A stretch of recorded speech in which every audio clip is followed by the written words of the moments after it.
எதிர்பார்க்கப்படுகிறது குற்றச்சாட்டு தொடர்ச்சியா வந்து இது போன்ற இருக்கக்கூடிய இந்த பட்ஜெட்கள் கண்கொடுப்பாக இருக்கக்கூடிய பட்ஜெட்டாக சொல்லப்பட்டது அதிமுக இது வந்து மக்களுக்கு வந்து பாத்தீங்கன்னா கொடுத்த திட்டங்கள்ல மக்களுக்கு கொண்டு போய் சேர்க்கக்கூடிய பட்ஜெட்டா இருக்குங்க. திமுக காரங்க மாதிரி பாத்தீங்கன்னா ஸ்கீமுக்கே வந்து 10 கோடி ரூபாய் 10 லட்சம் கோடி கடனை வாங்கி பார்ட்டி ஃபண்டுன்னு கொண்டு போற ஃபண்டா இந்த வந்து பட்ஜெட்டா இருக்காது.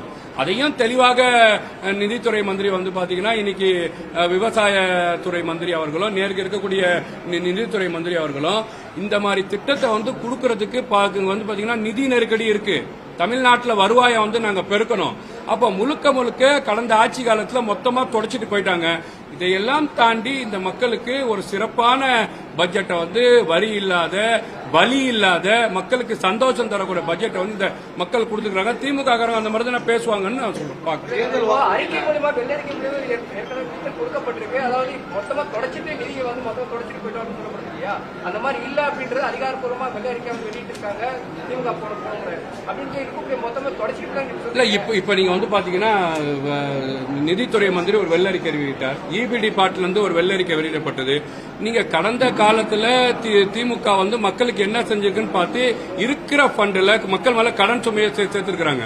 அப்ப வருவாயை வைத்து இப்ப இருக்கக்கூடிய ஒரு சிறப்பான திட்டங்களை இந்த பட்ஜெட்ல வந்து தமிழக அரசாங்கம் கொடுத்திருக்குன்னு மக்கள் புரிஞ்சுக்கிறாங்க. திமுக இது அரசியல் சார். நான் கேட்கிறேன், இப்போ இவ்வளவு பேசுற திமுக வந்து பாத்தீங்கன்னா 1000 ரூபாய் கொடுக்கறேன்னு வாய்ச்சவடால் பேசிச்சு. 27 மாசம் கடன் தானே கொடுத்துச்சு. வந்தவனையா கொடுத்தாங்க? என்ன கொடுத்தாங்க?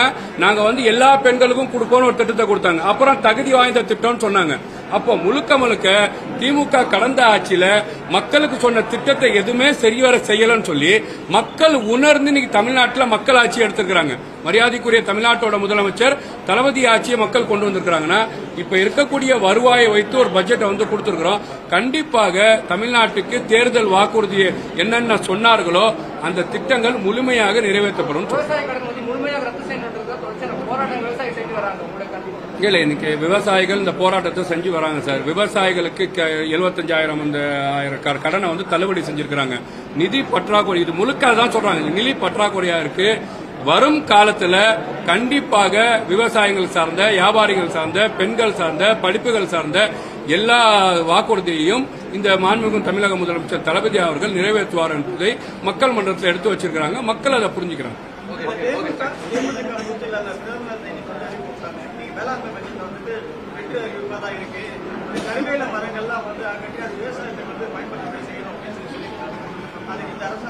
இல்ல நீங்க கருவேல இன்னைக்கு வந்து பாத்தீங்கன்னா வேளாண் பட்ஜெட்ல கருவேல மரம் வந்து அகற்றப்பட்டு அங்க ஏற்கனவே வந்து பாத்தீங்கன்னா காட்டு பண்ணிகள் அங்க ஊர்வலி இருக்கு.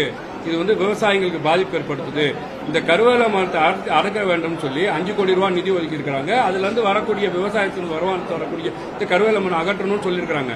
முழுமையாக இந்த பட்ஜெட் வந்து பாத்தீங்கன்னா மக்களுக்கான பட்ஜெட். இப்ப என்ன சொல்லியிருக்கிறாங்களோ அதை தாண்டி பல விஷயங்கள் செய்யக்கூடிய பட்ஜெட் தான் பாக்குறேன்.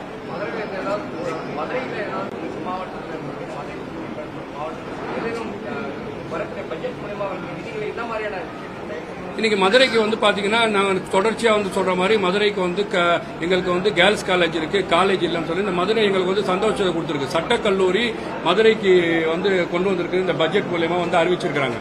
அது மட்டும் இல்லாமல் அந்த வைகை ஆற்றை வந்து பாத்தீங்கன்னா சுற்றுலா தலமாக உருவாகும் சொல்லி இந்த பட்ஜெட்ல முறையாக தூர்வாரி சுற்றுலா தலமாக உருவாச்சுன்னு அறிவிச்சிருக்காங்க. முழுக்க முழுக்க மதுரை சார்ந்த விஷயங்கள மானிய கோரிக்கை வரும்போது பல விஷயங்களை பேசுவாங்க. மதுரையில வந்து பாத்தீங்கன்னா கோவில் நகரமாக பார்க்கப்படுது. அந்த கோவில் நகரத்துல மதுரைக்கு வந்து பாத்தீங்கன்னா வரலாறு காணாத மரியாதைக்குரிய தமிழ்நாட்டோட முதலமைச்சர் ஆட்சி பொறுப்பு ஏற்றதுக்கு அப்புறம் இன்னைக்கு கும்பாபிஷேகம் நடக்குது. 17 வருஷம் கழிச்சு நடக்குது.